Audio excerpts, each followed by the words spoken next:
to this week's episode of Whatever Happened to Fun. I'm Bella. I'm Michael. I'm Devin.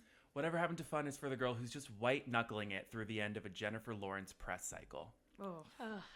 It can be And tough. it's true. I actually think I kind of missed her. Well, here's the thing. I see the news, I see what she's been saying, and then I miss her, and then by the end of it, it's like we get so much of it that I'm like, okay, you need to go back again. Yeah, she is someone who balances her public appearances very well, because I feel like if she didn't do that, then she would just go back to being overexposed, and we would all just kind of be over it again. Well, it's kind of crazy how her press release, because she has been laying low so long, her being back in the spotlight has led to a bunch of people kind of coming back and showing her so much love, being like, we were way too mean to Jennifer Lawrence. Yeah. She's actually one of the best actresses of our time. Yeah, she is. And I think I'm not guilty of hopping on the hate train. I don't think I hated her.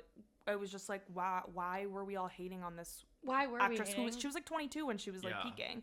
So I think that's probably why she also laid low and has so much to say now when she is doing a press release, because it's I actually endured a lot of trauma, and it's Remember, because it starts out so fun, and then I feel like we also it probably is also people just kind of dissect everything she says, and People magazine will just turn anything she says into a digital article, and so now it's just a whole entire story about her burner TikTok where she fights with random people, and it's just I didn't need to know that about you. We that should makes all you kind know of less annoying. about each other. Yeah. Exactly. Just stop a hair short I of that. think we just love her, but then we start loving her too much, and then we have to pull back. Right. And she gets that too, so she goes away. And what even is? I've actually seen a lot about that movie that she's with doing. Robert Pattinson. Yeah. And I don't think I'm gonna watch it because I don't watch movies, but it looks interesting. I actually do want to see it. I'm kind of apprehensive because I saw someone just say, there's so much acting in it. You know what I mean? When it's just they're doing which a lot I feel like of the acting. two of those probably can be guilty of that, but I also just like the two of them individually, and so I feel and Sissy Spacek is in it, and I love her. So I don't know. I want to see it, but I'm ready for this Jennifer Lawrence press cycle to end so she can go away. And when she comes back, she'll be doing the press cycle for the Miss Piggy movie that she's doing with Emma Stone, which will be the best movie ever. And that'll be a great press cycle. No, I saw an iPhone clip of someone being like, so you auditioned for Twilight and you were a chop bitch, so you didn't get it. How does it feel to be in a movie with Rotten Pattinson now? And it's why would someone ever ask her that? Did she like it? No, she was just Jennifer Lawrence. Did she audition to be? Yeah, she was Kristen Stewart. Almost, and then she wasn't. And that the way the reporter framed it was so crazy. I was like, if I was J-Lo, I would have punched that girl in the face. Well, look at Kristen Stewart's career now. I would rather have Emma Stone's career. Right? Yeah. Well, I know nothing about Hunger her. Games is Kristen Stewart's is doing she's cool indie stuff now. Yeah, which I think is probably what she wanted. Yeah. Because when you start something like Twilight, it's okay, that's where do you go from there? It's done. That's what you're gonna be. But you could veer off and do. Games. Yeah, that's true. But I don't. That's actually a really good point. I think Jennifer Lawrence is someone who was actually born to act, to act on screen. Yeah. And maybe Kristen Stewart struck gold with that, but then she kind of was okay, I don't need all this spotlight. Yeah. And is veering off, kind of like Daniel Radcliffe, right? You were Harry Potter, and then it's okay, so I want to do this, but he veered off and did is doing stage stuff, and it's he didn't need to be trying to live up to. He didn't need to try Harry Potter his whole life. Yeah. I feel the difference is we'll be oh, she's the girl from Twilight, but with J-Law, it's yes, she's the girl from Hunger Games, but she has created such a vast. She's transcended even her just personality for herself that you're just gonna be oh, J-Law was in the Hunger Games. She's not the girl from she's the not Hunger her. Games. Also, I didn't even watch Hunger Games, so maybe that's why I also don't think that. But you're right. I associate Kristen Stewart way more with just Twilight than I would ever do that with J-Law. Yeah. But I think that's because I don't know. She's just a really good actress. Yeah. She was born to be doing that stuff. Speaking of doomed press tours right now, do you guys want to hear another Kristen Bell? Oh, another? I don't know if I do. I don't know. I'm going to tell you anyway. Okay. Kristen Bell says that Adam Brody calls filming sex scene while she was pregnant our threesome. Oh my God. It's kind of all these things are well, she didn't actually say them. She's repeating something that should have been not repeated. Yes. But she's isn't that so funny? And it's well, like you maybe get like sexually harassed almost, and like it's kind of like a cute thing to you. Like maybe you should have just like left that joke between you guys. Yeah, maybe that one should have stayed. Adam Brody should have that should have been. So weird. Also, didn't realize she was pregnant during filming that. Is that? Yeah, maybe I did see a clip of like all the ways that they hit it. Oh. So the new season she was pregnant during, or the old one? It could have possibly been the old one. I'm not sure. I'm so sorry. That's insane because like there's no way because like she's the tightest, tiniest little body. You would notice if she's pregnant immediately. I don't know which season it was, but it. Because I spent the whole. It's very fresh in my mind. I just finished season 2 of. Yeah, I know. Nobody Wants to Switch. Love. Did you like it? Yeah, I loved it. I mean, it's like I just like the show. I like the show, but I have critiques. But I spend the whole time looking at her freaking arms and her back. And her little body. She's so little. She's so little and she's ripped. Maybe she started something with him before. Because I'm like, I don't think she's pregnant. Yeah, well, the last time she gave birth was in December 2014. Okay, so it had to have been a different. Old maybe the season 1. I don't know. That doesn't make sense. I mean, no, I guess like they could have been filming season 2 then. In 2014? Oh, 2014. Yeah. I think you said 2024. No. Yeah, I don't remember what it was, but I saw clips of them being like, "This is how we covered it." I just don't remember what it was. Well, maybe her Wikipedia is inaccurate. Yeah. But I don't remember in recent memory her being pregnant. Not that I really pay attention to her. I don't keep up with her, so. Not that I really pay attention to her, but like there is something about her that I just do love. Unfortunately, even though I just like. I'm very gravitated towards her. I think she's so cute and little, but. She's so cute and little. She is, wouldn't you say? Yeah. She's so cute and little, blonde, just like me, which is why that's why I love her. Yeah. Well, there's other press tours going on right now, but maybe we'll save those for later. In the episode, that'd be fun to like talk about things through the lens of the press cycle because we have teaser for the rest of the episode, Wicked for Good, All's Fair, I Love LA, and one more I'm probably forgetting, but lots of shows, lots of shows heavy. Show heavy episode. But first, it's going to be a party heavy episode because we had our debut Halloween party for Whatever Happened to Fun. Yes, the first of many. We have not filmed since, so we have a lot to catch up on, guys. Yeah. Oh my god, it was so fun. Thank you to everyone for coming. I hope everyone came to the party, and if you came to the party but didn't know who we were and were one of the just like random people who showed up, that you subscribed and are listening. And you took a matchbox and remembered our name from that. I mean, really hope they were all taken. All the merch was taken by the end of the night, so I'd say that's a good sign. Well, we had the party at Juke Bar in the East Village. They originally told us we could have between 60 and 80 people, but I think we exceeded that, right? I was told that the number was 7,000, so you tell me. Okay, so too many people.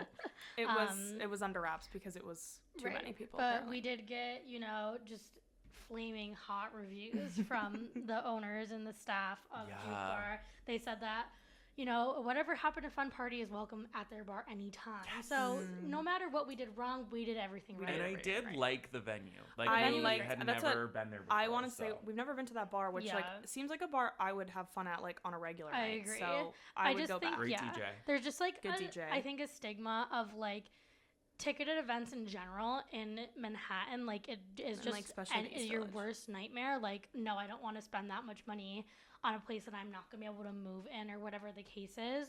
And this was not the case at all. It was just the perfect space. I like the layout of it a lot. It's funny how we would rather go to, like, okay, say a ticket is $70, but also you get a party full and it's $70 at the door.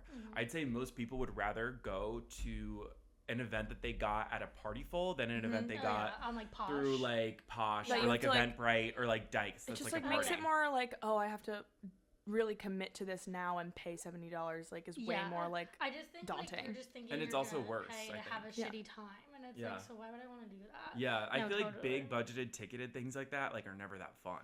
No, they're never fun. That's why I would like never do like a New Year's Eve or a whoosy whatsy. It never is gonna work out the way you think it's gonna work out. Yeah. And we it's like to keep our events quite loose in nature to allow for flexibility and fun. It's like the party embodiment of if you know, you know. Exactly. Right. People knew. They knew. Who was, other than our costume, we went as the cast of Shrek, just so everyone's aware. Who, other than that, did you think had some standout costumes? Stand out. Well, Emma and Nick were my favorite as Mary and Mary's husband. I thought that was probably they get the kiss. They get the smooch. Mm-hmm. Yeah, I did, and it was quite funny. I had a couple people trying to bribe me for the smooch. Oh. I had a couple people, trying to say, like, we're aware the smooch is on the line for best costume, and they were kind of saying, like, implying not sure if I have the best costume here, but I'd really like the smooch. Yeah. And it's kind of interesting how much the smooch incentivizes the people. Right. True. No, we should make an even bigger deal about it. The smooch gets them going. Truly. We do. I think we should, because people have spoken about it, maybe more of a prize should be on the line. Okay. Yeah. Maybe we'll put that in the works. Multiple smooches even. Yeah, or like we hire someone. A crowning of a crowning of smooch. A crowning of the smooch by a male stripper. Yeah, there was like the DJ gave us a few shout outs throughout the night because it was like there was other people there, but like it would have been fun if we were able to like get up on the mic at one point while everyone was there. Yeah. Crown our winner. Toast. Yeah. A toast, if you will. Yeah. We should do a smooch booth next time, and we all have to sit in it for Kissing like booth. 15-minute increments. Oh, each wow. one. And you have to buy a ticket. And you have to kiss off.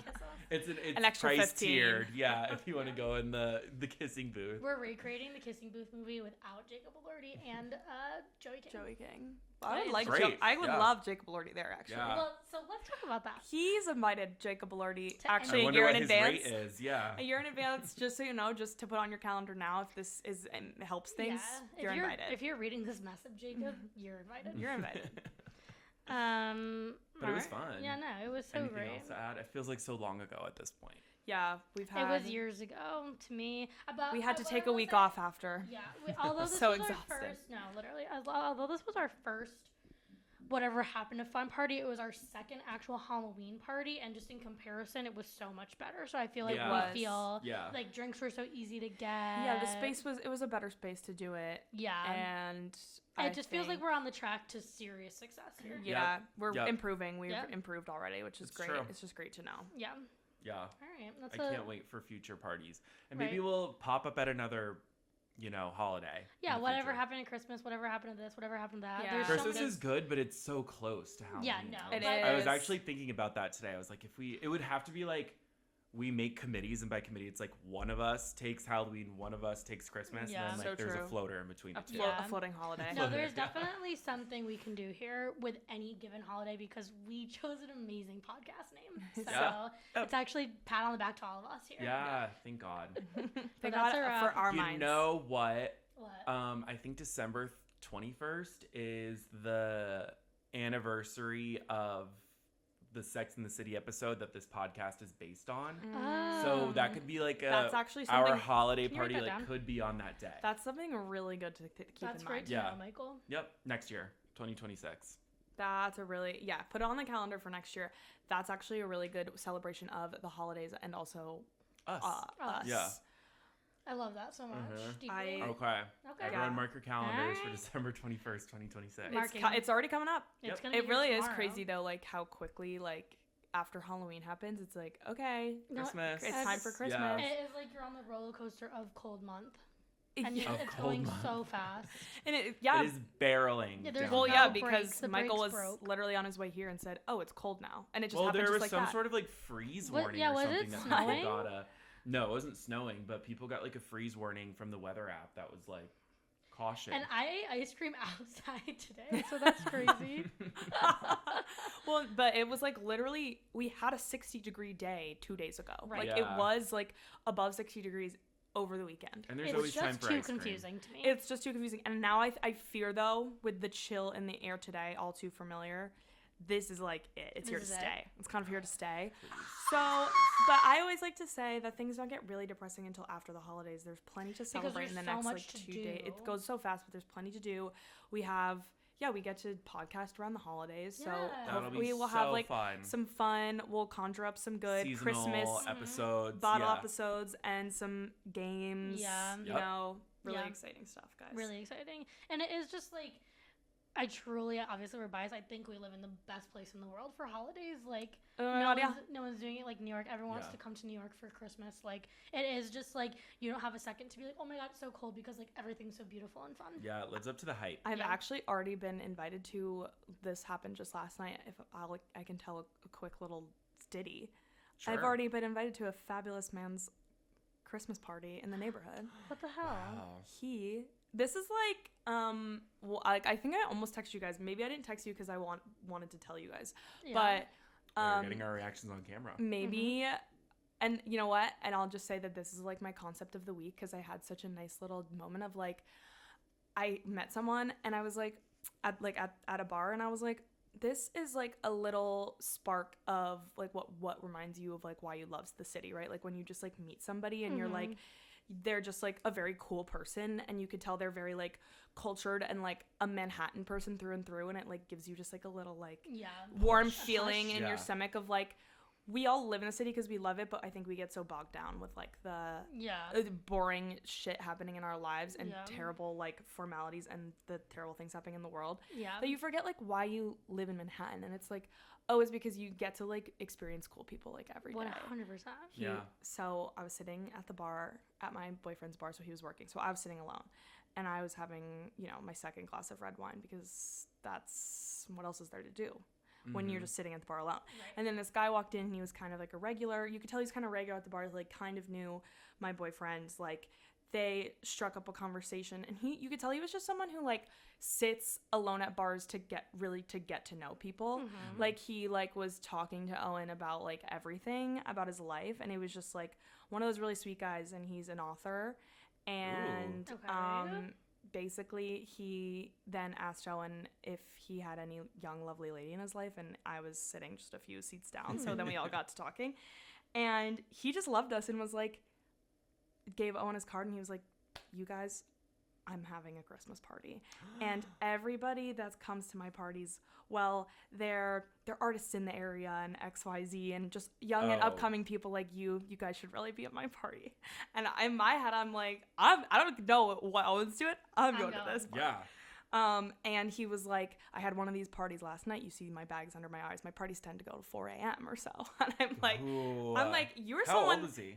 He's in his 60s. Oh, fabulous. And I'm just like, you are just someone so like, glamorous. And I feel like I often, especially with like slightly older adults that we meet in the neighborhood, like the Mimi's crowd and all those fabulous people, it's like some rich, fabulous people that like grew up just like also in the best time, like before things were like miserable too. Yeah. And like probably just like doing really cool drugs in the past, like, you know, in there, and they just are like cool people. And I'm like, so this is why I live in like a neighborhood like this, because I'm just like, there are chic people everywhere around there. There's nothing better than this. And I'm like, I want to come to your Christmas party. Yes, I do. Oh my God, that sounds so... The concept of, like, those kind of parties where it's, like, a New York house party. I'm sure he has, like, a very open apartment with, like, a huge piano in it. Right, like, I'm envisioning a piano. There's a piano, there's somebody laying on top of it. I'm envisioning a piano, for sure. And maybe, like, a little bit of smoking indoors. Yeah, yes, quite literally that. Yeah. And nobody's falling out the window. And nobody is falling out the window at this party, but you might get close, because that seems like kind of the fun vibe that's maybe he'll host our... future, which is, and it's like, he can be the host. Obviously our Halloween party takes on a different, like, it's a different animal, but in the same vein of like, I'd hope to be the people that have like a space like that and like are able to host those types of things in our adulthood. And we see it and we'll have it. You know what I mean? It's like that's like what I want to manifest most in my life. Picture. Yeah. Truly. Well, I love that for you. Thank you. I don't have a huge. I do love that for you too.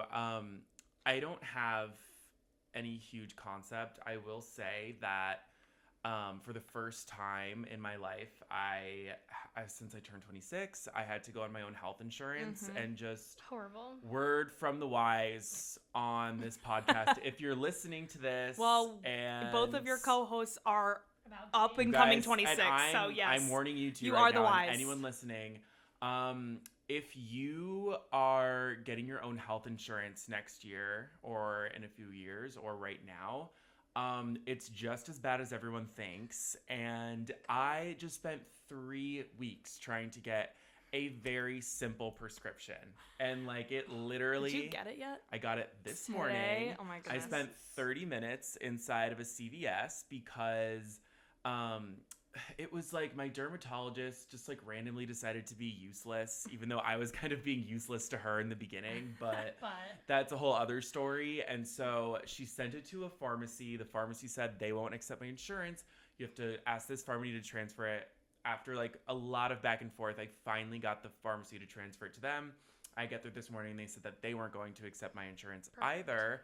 And they were like, okay, that'll be $340, please. By the way, I'm saying that this is like a prescription. It's like an acne, like I could probably buy this over the counter, but like it's just cheaper and better if I get it from a pharmacist. Yeah, and that's what like it should be easy. And that's what I'm saying. And so it was going to be $350, but then they're like, we'll try a coupon. Coupon brings it down to $120. And I was like, I hate to be a bother, but I just don't think that this is really right. Like I pay a lot of money for my insurance. The concept of standing up for yourself. Yeah, good. And you know, like usually I won't say something like that, but like at this moment I was like, 26, this is my money, and I'm 26 now, so I should start saying things like this. And so they brought it down to $120, and then finally someone else came over, and then she said, oh well, I have another coupon. I didn't know that this was like Extreme Coupon Wars on TLC, where it's like where you can get coupons for like drugs. Yeah, like at this point in the story, like I didn't even know coupons existed in the pharmaceutical world. Yes, it is new. They're in the pharmaceutical world in a really big way. Yeah. And so she brought it down to $30. Which I was like, okay, I'll accept this. Well, yes. Yeah, I know. And so hopefully my pharmacist told me that, or my dermatologist told me that she actually gave me enough refills on this for the entire year. Okay. But then as I was leaving, the pharmacist was like, that'll still be good for 3 months. And you're like, bonk. I don't know. I mean, at least I don't have to pay to go to the dermatologist again because that was $60. But yeah.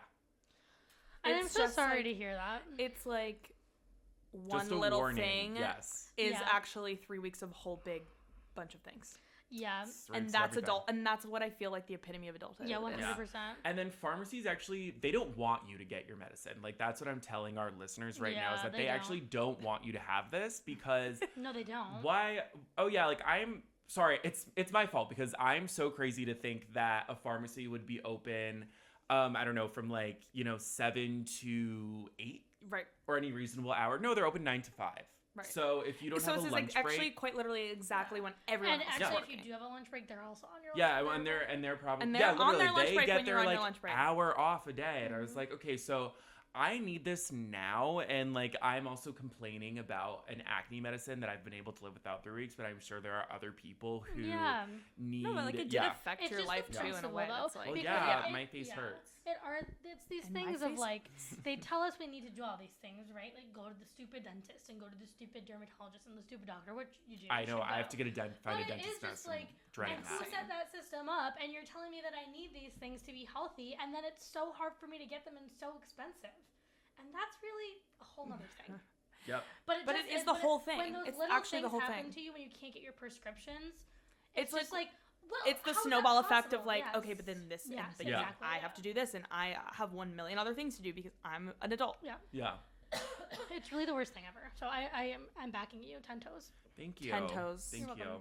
And that's just... But shout out to Alexis at the 129 Fulton Street CVS Pharmacy. For that last coupon. Who was able to get some bargain wars going on for clindamycin. They're like, I just like imagine them like ripping up papers. Like, this one's $30, this one's $100. Literally.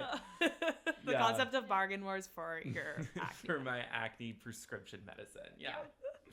But all right, I have a concept. Yeah, do you have any anecdote to share? That's where adds all to that. The concept of taking some time upstate. Okay.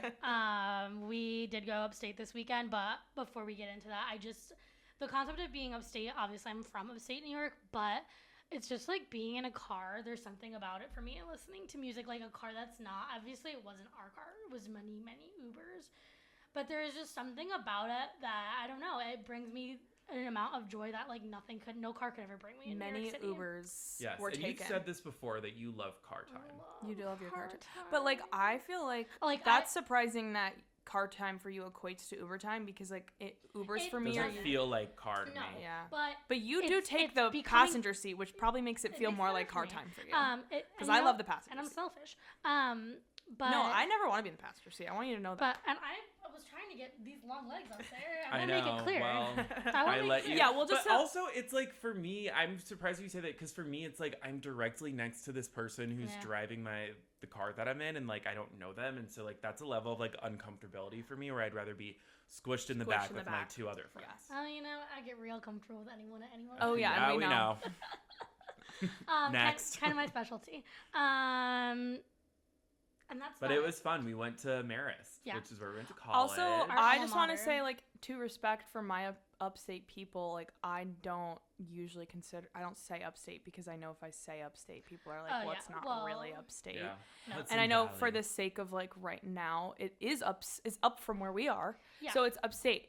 But, like, I'm the same way with, like, because I'm very protective over Central Jersey being real, that I also want to have respect for everyone of being, like, Poughkeepsie is cold as a bitch, and it is north. Constantly being cold as a bitch. But, like, not this weekend. It was beautiful. It was a beautiful weekend to visit your college campus. Oh, my goodness. But, like, I've always been pretty, like, cognizant of, like, okay, I'm not going to call it upstate. I think as the mayor of upstate. Yes. I am perfectly fine with when you are locationally down. Something is more upstate than you are.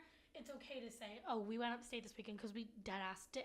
But right, we went up the state. Yeah, it's more like being from Cortland, where like I can touch Canada in about 5 hours, and then coming down because you have to go down to Poughkeepsie to college, and people telling you that like Westchester is more upstate. It's like that, so that's not geographically possible. That's not how that works.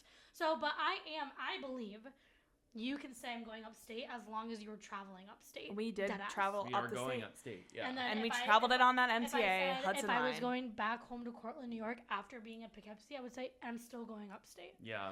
That's the bit of it, but you can't out upstate me. I could kiss Canada on the mouth. Yeah. Right. So. Well, your car time is equivalent for me of train time. You love train time. And we both got that this weekend because obviously there is a long, and sometimes even I admit that train gets too long. Yeah. But of a really nice, fruitful 2-hour train ride where I can read or listen to my music or even a mix of both because it's 2 hours long. Right. It's just really, it's like my me time. You never really remember how long that train is until it's happening to you. It's so long. Yeah. But it was like my self-care. I can't believe I used to do that, like, I 4 times a week. Oh my God, I couldn't even handle it for That's one day. crazy. Yeah. Like, I used to do it so much. I did, like, 6 hours of travel every single day. That's, like, absolutely psychotic. Between, like, subways and whatever. Yeah. But, yeah, being... Well, we went upstate. Yes. Well, so, all to say...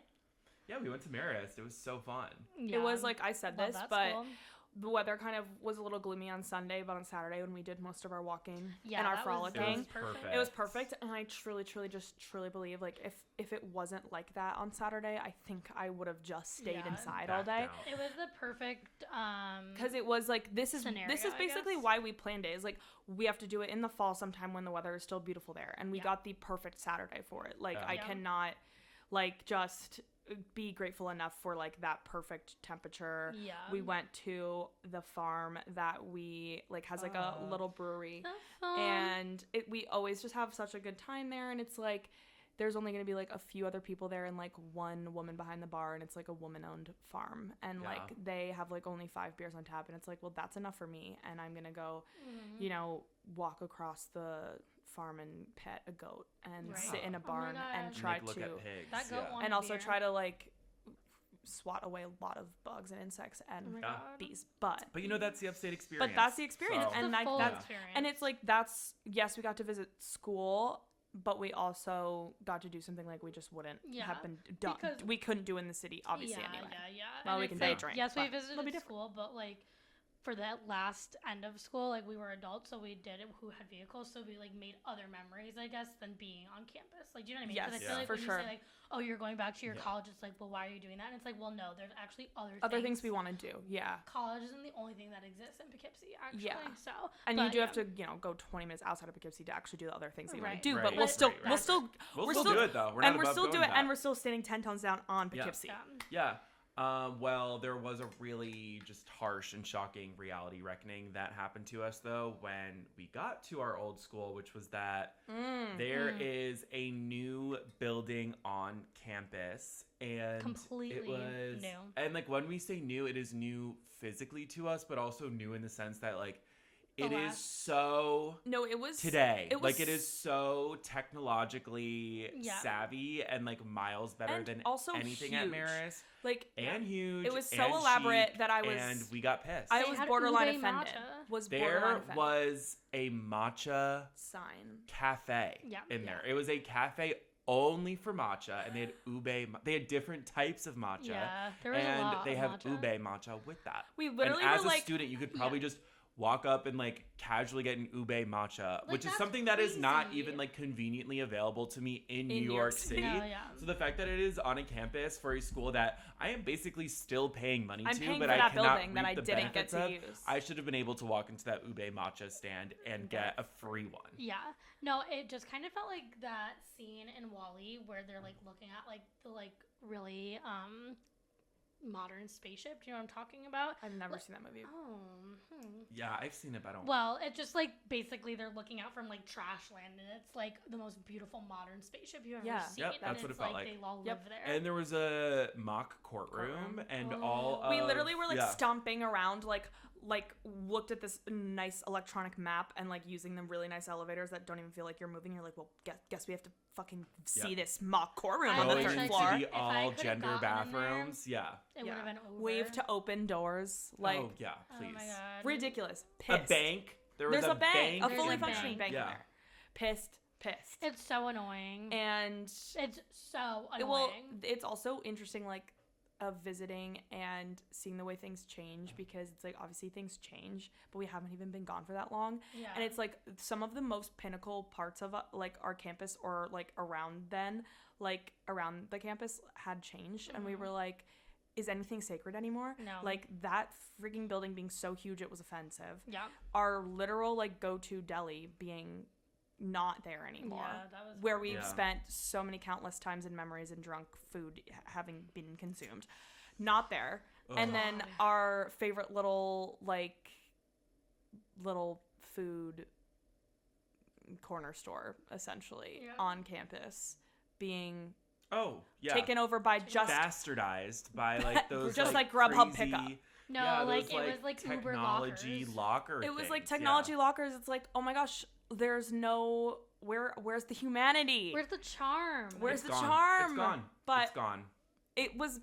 There was just a couple of harsh moments that really brought us back down to reality of like, especially like different. We also learned like quickly after we graduated they stopped using cabs there, so it was like where is the charm of what this is why we loved this place, and it's like, where's my freaking campus deli? It's crazy, but it's just like, well, I feel bad for all of you people that you guys might have your ube matcha, but you will never know the experience. You will never understand of walking into Campus Deli at 3 a.m. getting that pizza that had mozzarella sticks on it that was so good, and then walking back to your dorm.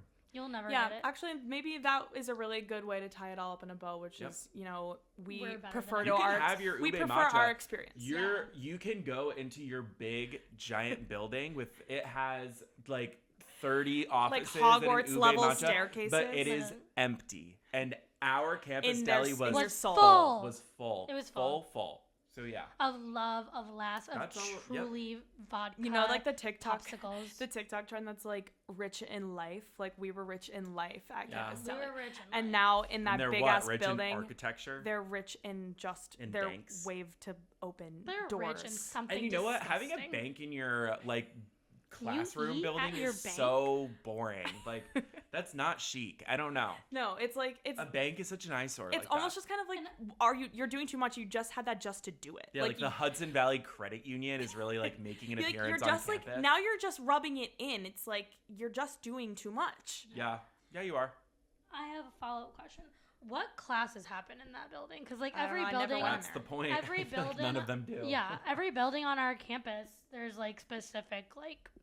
Well, I'm trying to think. I think I had maybe it's the more like political science. I think it's like it was. I think it's like law, like history, like law, that kind probably, of stuff. Yeah, which I think those things tie in. Yeah, they're all kind of together. Because I had a political science class, and it was in there. Okay. Yeah. I think maybe my political science class wasn't in there, but I think that's still correct. Yeah. I'm just also like, I'm not done. I'm just like, keep going. Like, think about like Hancock. That's really nice. A different building on campus. It's like old money nice. It's old money nice. Why couldn't we have done that? Yes. That would have made me less mad, I think. Yeah. Old money versus new money. This building is new money, and the one that we have. Soulless. And when you think about it, actually, there are some buildings that I look at and say, actually all of them.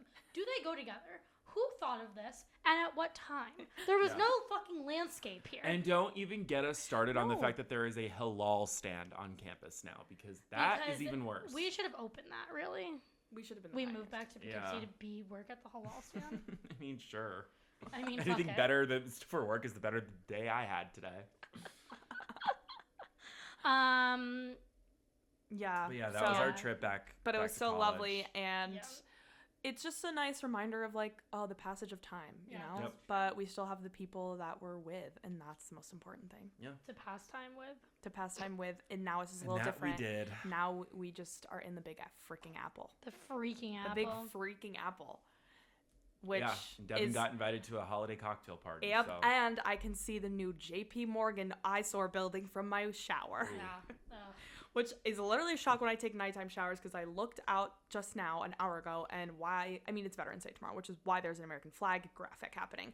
But they've been just playing around with these loud, and it's like one of the tallest buildings now. Had no idea it was Veterans Day tomorrow. And it's like, oh my God, it was just jump scare. Jump scare. And these are, these are just the daily lives. I think I'd be like kind of like numb to that, because I have to walk past the stock exchange every day that always just has like a like 20-foot banner of like some corporation that's going public. So whatever. Well, do we want to talk about Dancing with the Stars? Yeah, of course. Enough about the past. Let's talk about the present. The present of. And by the present, we mean last night to everyone watching this podcast. The future meaning maybe predict what will happen tomorrow on Dancing with the Stars. Okay, well, this is kind of like our time capsule by the time everyone's listening to this. But I am sorry, if you're listening to this on Wednesday and Andy Richter is still a contestant on Dancing with the Stars, something is seriously wrong, and actually I don't want to know. Like, I don't want to live in that reality. I love him, and I've loved him on this show so far, but his time has passed. But see, that's where like I was there already, episode 1. It's like, I love this so much. Happy that he's old. I'm so happy for him. He does not need to be on Dancing with the Stars. Not past the first or second episode. He does not need to make it into the top 5. Not in the top 5. No, because that's so rude. He can't dance. No. And I said that from the start when everyone was really mushy and gushy about it. And also, if he was like extremely improved by now. But I was happy about him staying over like Lauren Jareggi. Yeah, yes, because I think to a certain point we were still rooting for him in a way that's like, give the old guy a chance, let him improve, and also let them just have like kind of a contestant to throw a bone to. Yeah, and now it's but like, now it's like America. Those are the contestants I usually like too, because I like you can be a great like look at Whitney or Alex Earl. Like the reason I don't like them is because they're not good. I just think they're boring on the show, and so like I like Andy because like I am watching something of substance with you, whereas it's just like. Okay, like Whitney's gonna do like a technically perfect and dance they're gonna this do week, really and good. And Alex Earl has legs as long as my whole body, and she's gonna look amazing. Yeah, but she's not serving TV in the way that Andy Richter is at this point, though. Let's play the real game. Actually, no.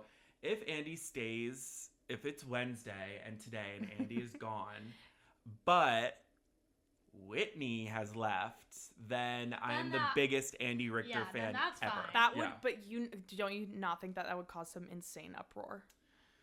I think it'd be a bigger uproar if he stayed in Elaine Hendricks. Yeah. Got. Yeah. Wait, why do people hate? Wait, is Whitney? But Whitney's good. Whitney's good, but it's because she was a dance major in college. Okay, so and she and Mark Ballas, her partner, who is also going to be on the Traitors this season. I do love Mark Ballas. They were basically being like corrupt in the Dancing with the Stars thing because they tried to do a giveaway for tickets to a live taping, and like ABC basically had to like investigate it and like shut them down. Say, like, because it was basically like bribing people for voting. Yeah. Wow. And also like Mark Ballas just has like a huge favoritism over like pretty much any of the other pros. Yeah. So like people like Mark Ballas, the last time he was on the show, his partner was Charli D'Amelio. Yeah. So like there is this like a pattern of him only coming back when he sees like this hot influencer that he's gonna benefit off of from their fame, and also they're good. And he's able to like call the shots in that way. Yeah. Okay. So I don't think Elaine will go home. I think if Whitney went home, people would overall I think be happy. Yeah. Well, like you're from where I'm a dance major. Oh, so you danced your whole life. So, Got it. because it's like, listen, everyone probably danced in high school or in middle school or something. Yeah. But like being a dance major, it's like, so that's your profession. That was your whole. That's what she also. Dream. I don't think anyone should be on Dancing with the Stars because it's their dream to be on Dancing with the Stars. Like she literally said on the Mormon Wives reunion, like. Mm-hmm. Because they basically, it was announced that Jen Affleck was going to be on it first. And, like, Whitney got, like, really upset. And she was basically like, it's my dream to do that show.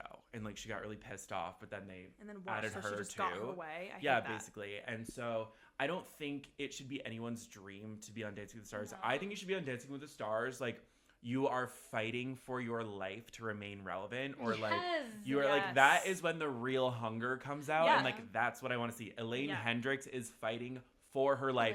Literally, she had to like go to the hospital recently, so like that's what I want to see. Yeah, she's good. She actually like came back in a really big way, so I was happy for her. But it probably this week or maybe next week we'll get to the point where I start voting for literally everyone except one person, like the person I want to go home. So like I'm probably getting really close to voting for everyone except really like Whitney. You've really got your I have my voting strategy down. Yeah. I think this is my prediction. It's gonna come between Robert Irwin and Alex Earl. Yeah.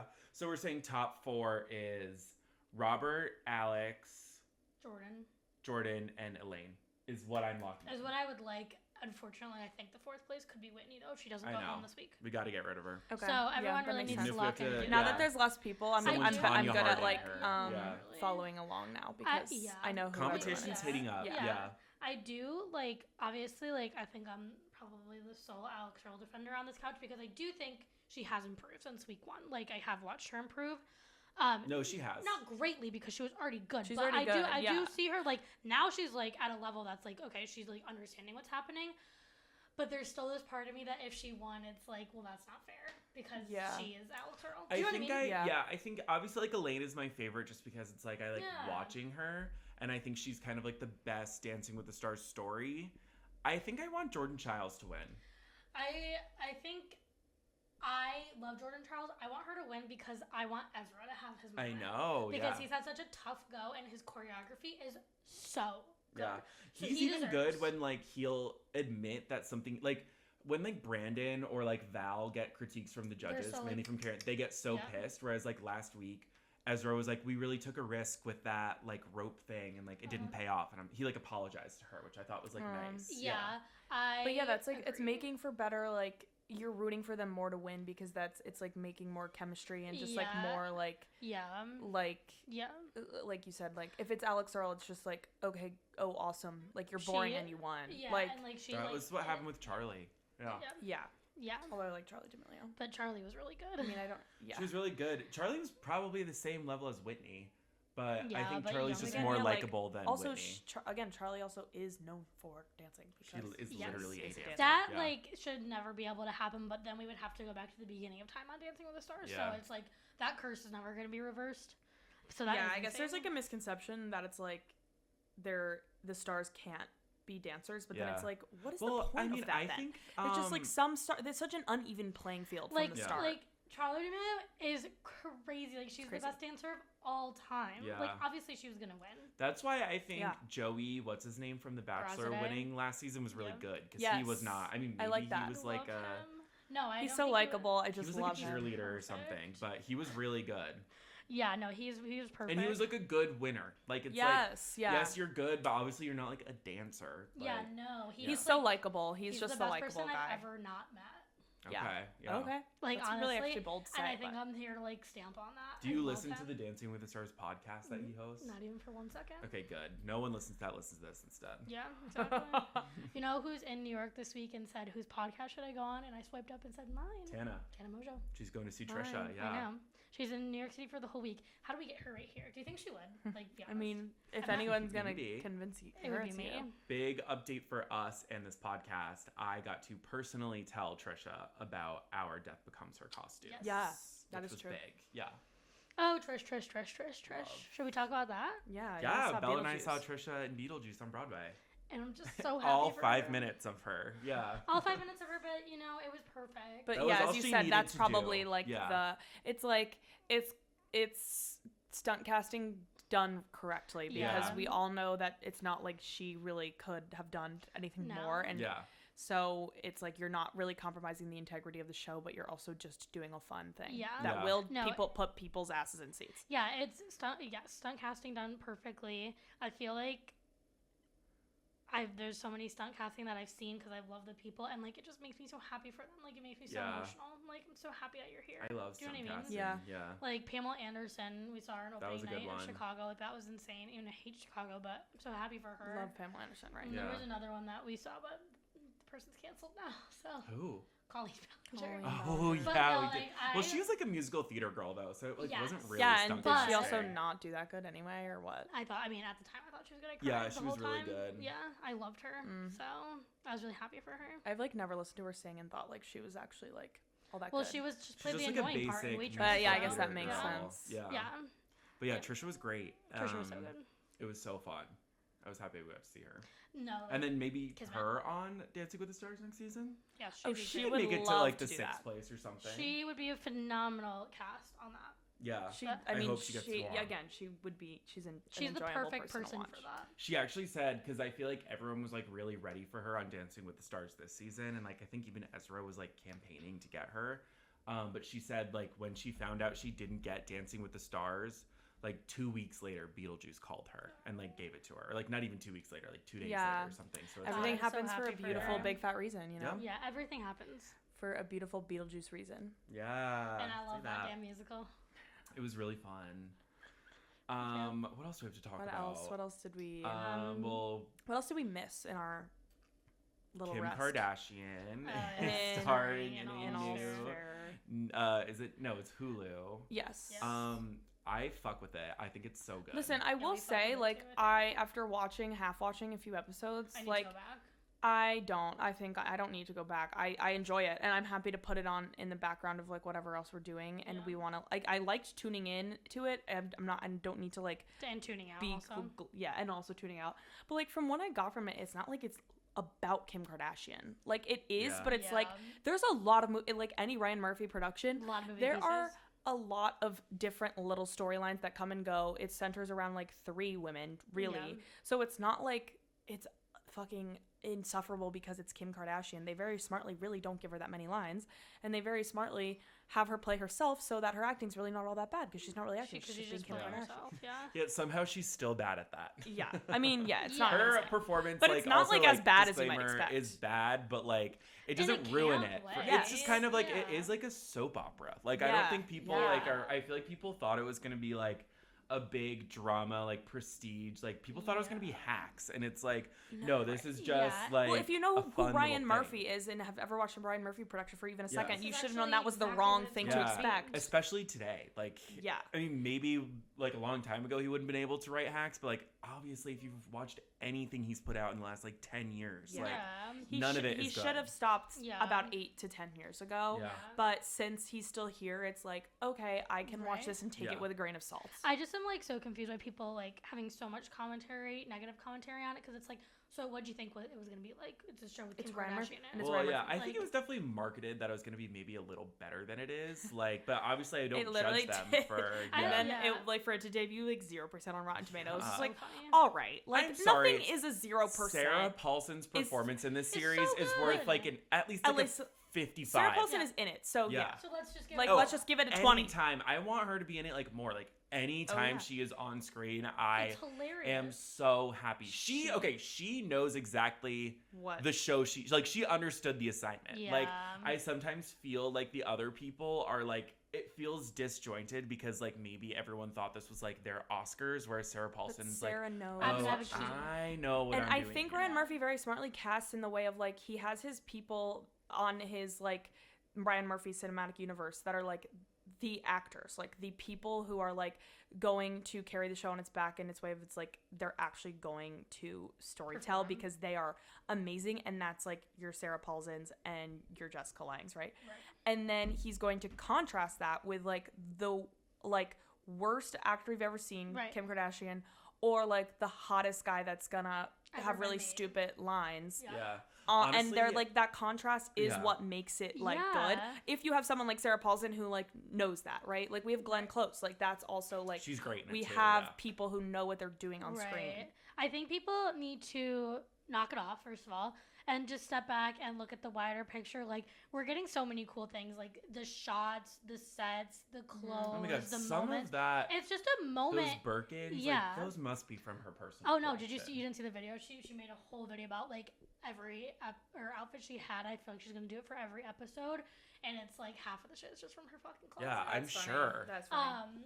But like I think it's just like more of a cultural thing than people need to be like thinking of it as like this think piece, and like it's I'm honestly surprised it's making waves as much as it is, because I feel like every time Ryan Murphy has dropped something in the last few years, it's just kind of like a blip. Yeah. Whether it's good or bad, it's just that's why he brought in the big guns, Kim K. Yeah, and he's really bringing in the big guns with American Horror Story 10. Yes. Which should we read through that cast? Yeah. It's a crazy cast. I know. That's what Jessica Lange's coming back for. Yep. Yeah. That must have been a fat check. Hell yeah. And I will probably watch it. Oh wait, it's not season 10? It's not season 10. It's he started doing like something like 13? Like veering off, like Oh, and that's why it's a big deal, because it's season 13. Like why? Friday the 13th? Yeah, I guess just like Lucky 13. Ariana Grande's crazy. Here's the cast. Yeah, Ariana Grande. We don't know I how didn't much know she's she was. Yeah. I love Ariana Grande as a Ryan Murphy cinematic universe character. Scream Queen? She's good at that. Yeah. Yeah, I do. Well, do we think Ariana's like starring in it?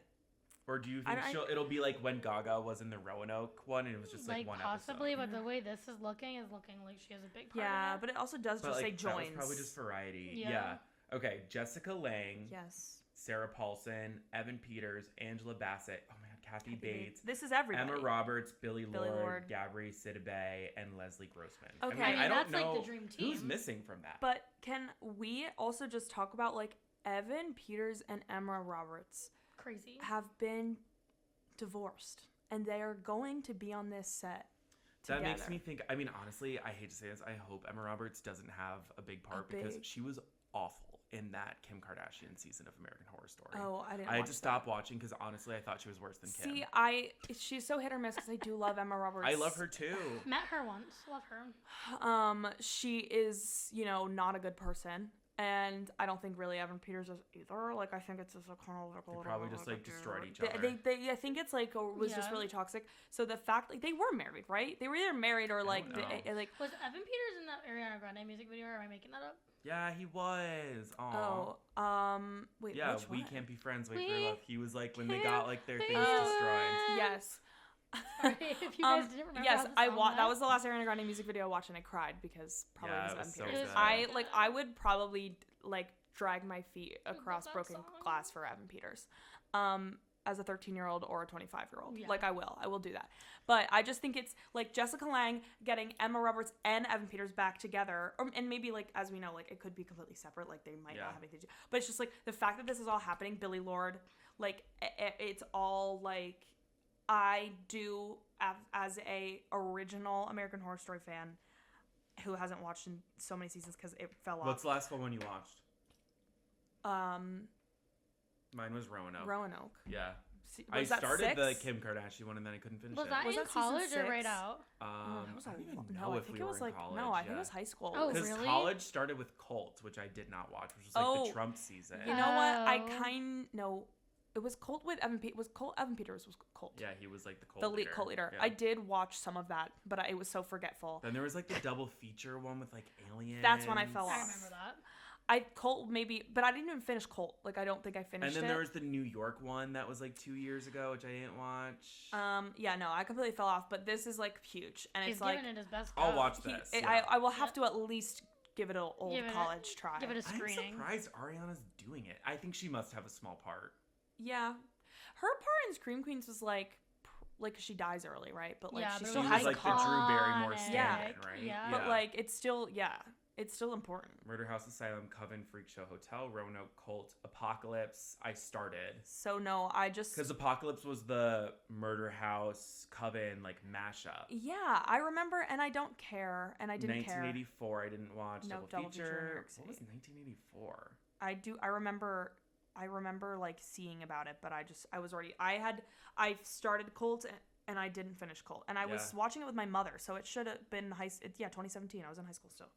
Yeah. Okay. Well, I have something that might be really controversial, and it is that this season has a lot of the cast of the Coven season, and so I think a lot of people think that it might have something to do with Coven, and I need people to let that Coven season go. It is not that good. It is not. Oh my god! Good. Thank you so much for saying that. Because I thought you were like a Coven person. We know that the first 3 seasons were like are the golden still the best. Era. Yeah. It probably stopped being good with Freak Show.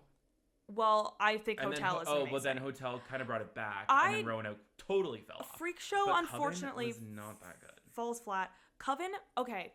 We can have a bottle episode on this. However, I think Ryan Murphy actually doesn't do good when he takes something already scary and tries to make a season out of it. Like, for example, Murder House. That was a whole world he created, right? Yeah. Coven. And Asylum. Asylum was amazing. Asylum, but then he I like Asylum, I do. But then it's like he adds too much because it's already scary in nature, and then he like added the alien shit in it. It's like, why are you doing so much? I kind of still liked it. Coven.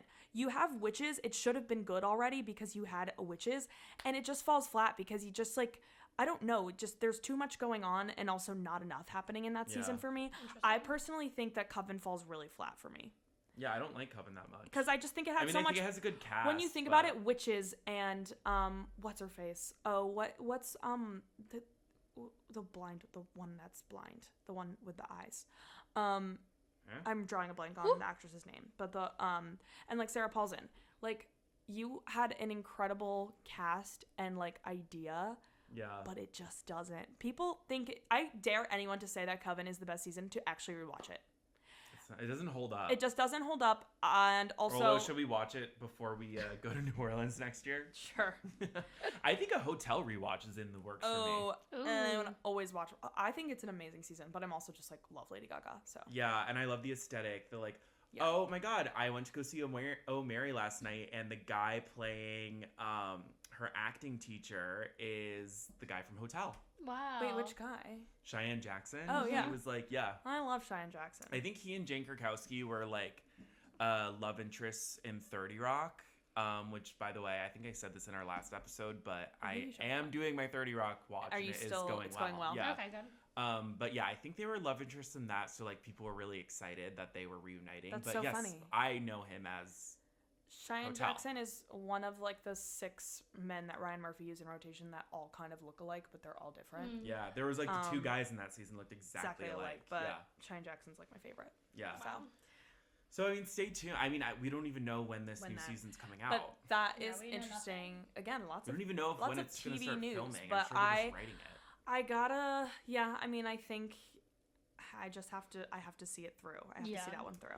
I think that a big thing is, I mean, Jessica Lange, there's no way that she's going to have a big part either. I'm sure it is just going to be a short. Pop-in. She'll probably have like one big episode that is like the Jessica Lange episode and like that's it. Or it's like the first 2-3 episodes and then they find a way to kill her off or something like that. Yeah. I'm sure Sarah Paulson will be like the grounding force. We can only hope. And I bet the Ariana Grande will just be an episode, if I had to guess. I just don't see her committing to something like this. Ariana's also in that movie. She's in another movie. Yeah. Focker-in-Law or something, which I'm so excited for. What I love those movies. What is that? Someone explain. Did you ever see like Meet the Parents or like the Fockers? Meet the Fockers. It's like Ben Stiller. No, heard of it though. Oh, it's so good. I love those movies, and so she's in like the new one. But it's kind of like the sort of style of reboot that it's like, it's basically a sequel, but they're kind of just doing the first movie again, like they did with Scream. Yes. But like she is playing Ben Stiller, basically. Oh, okay. But Ben Stiller now is the grandpa. I think that is an interesting, like, first thing for her to do post Wicked. Like, do you not think that that's such a random? Wouldn't you have thought it would be like something like that made super sense? Do you know what I mean? Yeah, it just doesn't make super sense to me. Or if because she's talked about like going back to stage, like, or like she went away from the screen for a while. Yeah, like I'm surprised she's just doing something like so normal. Yeah, but maybe that's the point. But it also makes me think that like, okay, if we're sitting here saying that like we don't think Jessica Lange is gonna have that big of a part, and obviously Sarah Paulson is gonna be holding down the fort, like maybe Ariana Grande is gonna be a bit of a bigger thing because she this is what she wants to do. Like she's really happy being on the screen. So like maybe this is something bigger than we expect. And she has to work with a lot of really like respected actors too. She must be a fan of it. So she must be. Yeah. I mean, she like, probably Scream was a Glee Queen fan, is one of like her biggest like people like love her for that. So it is funny. It's good. So I actually do. Only thing that I ever enjoyed. What's his face in? Who? Glenn Powell. Oh, I forget. And let's bring it back to the Glenn Powell conversation. I saw that movie. It never ends. Or that TV show. Oh, you'd love it. I know Jamie Lee Curtis is in it. How many seasons is it? It's 2. It's so good. Yeah, you should just watch them. Pumpkin Spice Latte. That's what that's from, right? Yeah. It's good. I'll watch that. My God, Glenn Powell's so good at that. He's funny in it. Okay. And someone else is in it. Another guy that we know. Nick Jonas. Oh, yes. And love when Nick Jonas does things like that in the back of the day. The Dumois. Wasn't he gay in it? Maybe. Or like bi? I don't know. Whatever he is, he's like being Nick Jonas. Yeah. Like, that's so great. The Dumois text that's like, are the Jonas Brothers broke? They haven't stopped doing anything in 10 years. I know, they're always It started on tour, with Nick Jonas on screen. Scream They have Queens. this Disney Christmas movie coming out. Oh, don't fucking piss me off. I'm going to watch They're going broke. Recession indicator. My favorite TikToks of maybe the year are that girl being like, and bringing out the Jonas Brothers we've brought out, and like she like names a random person. It's the funniest thing I've ever heard in my whole life. Yeah. And it's true, they're going mega broke. All right, but what are they spending their money on? Yeah. Their house in Dumbo because that's where I see them all the time. Nick's diabetes medicine. He probably had the same health insurance problems I did. Yes, he must be going to the 95 Wall Street, Dwayne Reed. Holy fuck. There are no help there. There are no help there. I Love LA. I haven't watched. I love it. But I only have one episode. Maybe I'll do it after this. Yeah, for those who don't know, I Love LA is Rachel Sennett's new series on HBO Max. It was like basically widely known as the untitled Rachel Sennott series that we probably spoke about a long time ago. Yeah, but we were under the impression that it was a New York specific series, and it is obviously very, very LA. I will say, I know, Devin, your apprehension is you're not gonna, like, you don't relate to LA. Yeah. The basic, like, plot is that her friend moves from New York to LA with her. Yeah. So that has kind of been, like, a relatable factor to me. A pinpoint. Where it's like, there is a full-on Mr. Purple joke in the first will episode. say that, like, I think, although, LA, it will work for, it will make an entirely different show. It's like, okay, I think we have a good, like, really good, strong group of shows that give us the same thing set in New York. Yeah. So it's like, maybe it also just would have been a little bit, it wouldn't have done enough for her to do that, or it would have been like beating a dead horse kind of thing. So I also think if it's like, it's just shaking something up, it's like, maybe it won't be like as relatable for us, but it's like, okay, that like, we just also don't need to beat a dead horse with the New York stuff. Yeah. And I have my favorite shows set in New York City already. Right. So we don't need others. I can just rewatch those. Yeah, no, I really liked it, and I think Rachel Sennott is just like so likable on this here screen. Yeah. It's also very good at like there are people on it. I was just thinking about her in The Idol, and I was like, okay, so I didn't like her in that. Oh, she was so good in that. Are you kidding? No, I didn't like her character. Oh, I loved her character. I forget everything that happened in that show. No, she really annoyed me. Oh, I loved The Idol. I'm a freak, yeah. I also like this is very reminiscent of Girls because there are characters that I hate in this show too. Which one do you hate? The influencer. Oh, wait, I don't like kind of her. fuck with her because she's so pretty. I don't know. She's a Nepo But that's what makes it good, though, right? Like that's that is the point. Yeah. I need what's her name? Tallulah. Tallulah, such a good name for a fucking. Yeah, that's such an influencer Oh my god! name. Who is she played by? Like a real? Do we know? She's beautiful. Whoever it is, it's a person. I really am excited for the other two characters. That gay guy character is pretty relatable. I like him. Yeah. Tallulah is played by Odessa Asian. She's so yes, gorgeous. her face is familiar. Yeah. To me. I'm not sure. The name Odessa is really ringing a bell. Period. Wait, I remember. Go back. Yes, she's an Adlon child. Oh. Okay. Pamela Adlon is her mother. Oh yes, I saw that. So yeah. Wait, go back to the cast. I saw that this guy, Jordan Firstman. Yes, he went on a podcast of a company that I used to work at 2024, and I just remember them being like, he's gonna be the next big thing, and he's in this show, and then it was this show, but it was so long ago that I was like, I still don't understand why they like thought that was gonna be like a groundbreaking. It was the first episode of a new podcast we launched, and I was like, I don't really know if that's true. They were acting like it was coming out the same day, but it's like actually, so it was like years later. It's him. Yes. Oh, yes. I love him. He's in The English Teacher. I love him. He's really good. He's also in he's in everything. And Josh Hutcherson's in this series too. He's a fun throwback. And it opens up with, something really eye-opening about Josh Hutcherson. Yeah, I loved seeing that. Wow, I feel like I haven't heard that name in years. I know. No, you've never heard it actually. And it's kind of like a random thing for him to be like back. Well, you're gonna understand why. I also need to start watching this new series, Tumble. That's from NBC. It'll be on Peacock. It's about like Stumble, a cheer. Tumble. Well, it's cheerleading, so I thought Tumble. It's probably a joke on that. Who's this bitch serving a mug? Don't know. Wait, Kristin Chenoweth? Yeah, and Kristin Chenoweth's in it, and Taron Killam. Oh. And it's like kind of like the Abbott Elementary of like cheer teams. Oh, I need to watch that. Thank you for bringing that to my attention. It's on Peacock. Yeah. Well, it's also kind of reminding me of The English Teacher, which I've talked about it. The second season recently came out, but I rewatched it the other weekend with my little sister. Shout out Delaney. Also, happy birthday 21. Whatever happened to 21. But Michael's texting Delaney happy birthday right now. But English Teacher is all set in a school, and I thought it would be fun to put on for Delaney, and I rewatched the first season with her. And something about rewatching the first season of English Teacher like solidified that it's one of my favorite shows ever. I need to watch it. I think that it is like the best written show that I've seen like in a really long time. Wow. It's Brian Alvarez, right? Yes. And it's because he's fucking hilarious. He's so funny, and like something always about like watching something twice always like really just like hits home for me, because I just finished season 2 and I loved it, but then I rewatched season 1 and I was like, I've just like appreciate all the humor so much more and the writing, and it's just so funny, and like I love all those shows like that, so I'll probably love the cheer one too, and I love Abbott Elementary, I do, but something about the English Teacher, like the specific humor that he writes like is just like, it's so good. Like you guys would love it. It's just very smart. It's I've so heard good smart. Things. It's on a long running For list some of reason, things I need feel to like watch.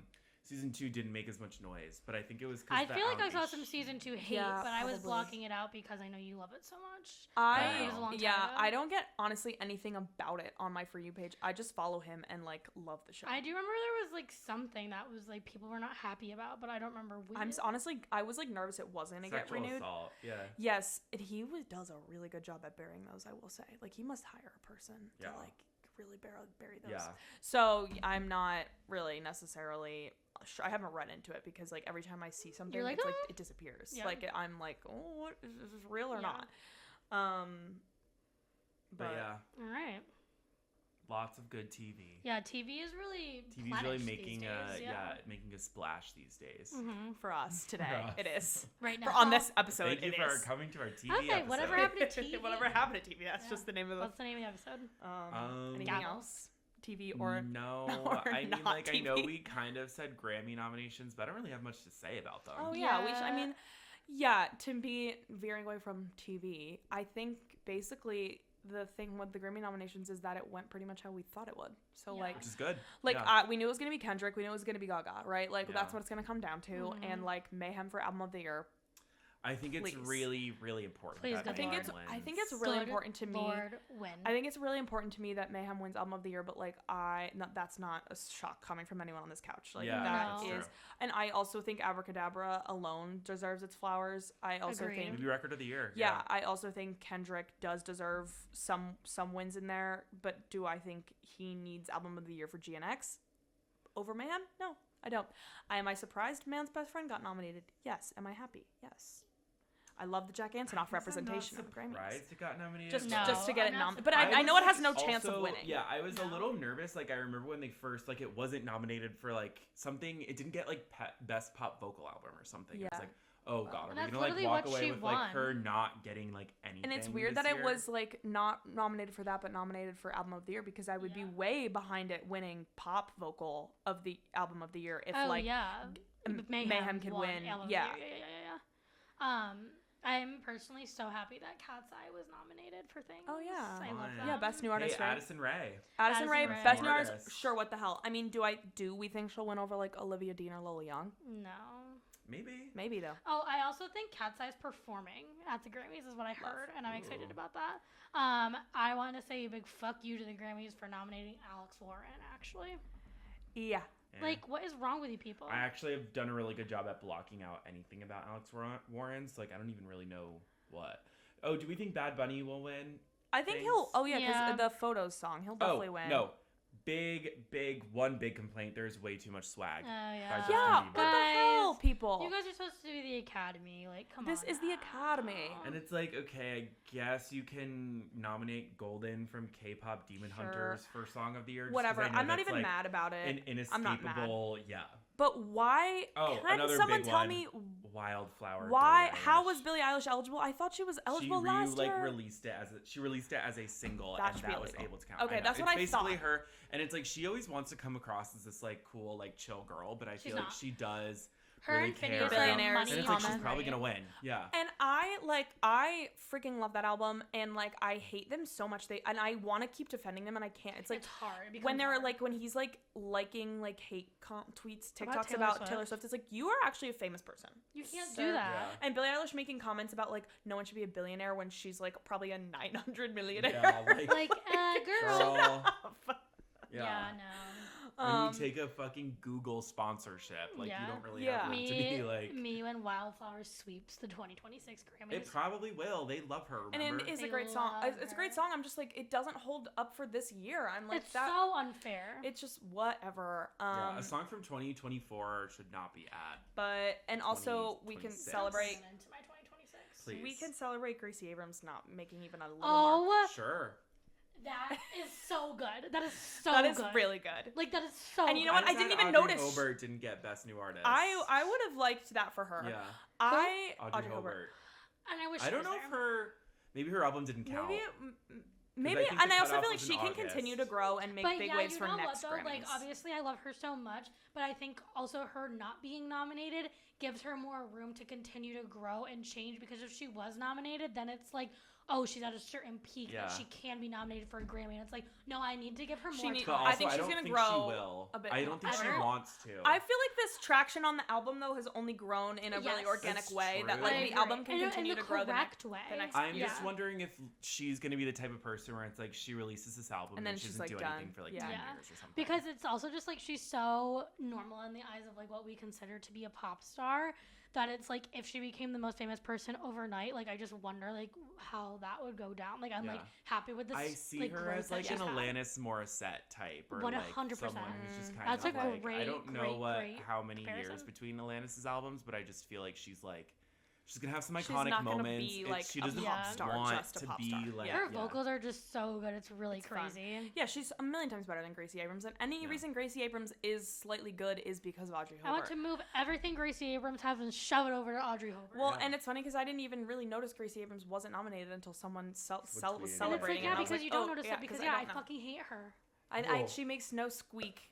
She's not even a squeak on my. She's no squeaker. She's not even a page on my desk. It's so funny how so legally I'm not saying any of Bella's thoughts about Gracie Abrams. If she wants to come on this podcast, she's gonna have to stare down the barrel of my gun. She's a nepo baby, so I mean that'd be a real boring episode, but it would be. She would be like, "That's so true." And then cut to 10 years where we're hosting SNL and you're like Io Edberry and J-Lo, and she got canceled for talking shit about J-Lo on a podcast. No, and you know what I would say?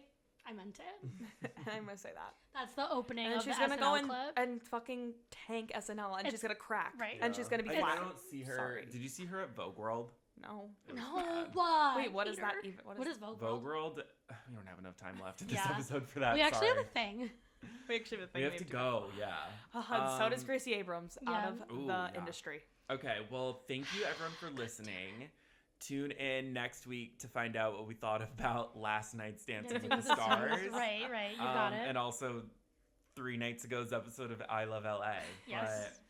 But, go leave us a 5-star rating and review. Go follow us on everything. Mm-hmm. And get ready for our next holiday party. Start saving your coins and just work it. Because I know that if you didn't come to this party, it was because you couldn't afford the $70, I guess. And so you're going to have to start saving for the next party. Yep. Please. That's all I'll say. Only get more elaborate. Get some New Year's raises and can, figure it out next year. Hope you get save your Christmas bonus. Open a bank account. It's called Whatever Happened to. High-yield savings account. Open a Whatever bank happened account to big at accounts. Marist College. At the Hudson we know Valley there's Credit a really good credit union around, so you guys can do that. All right. Well, thanks for listening. Bye. Bye. I'm so bored.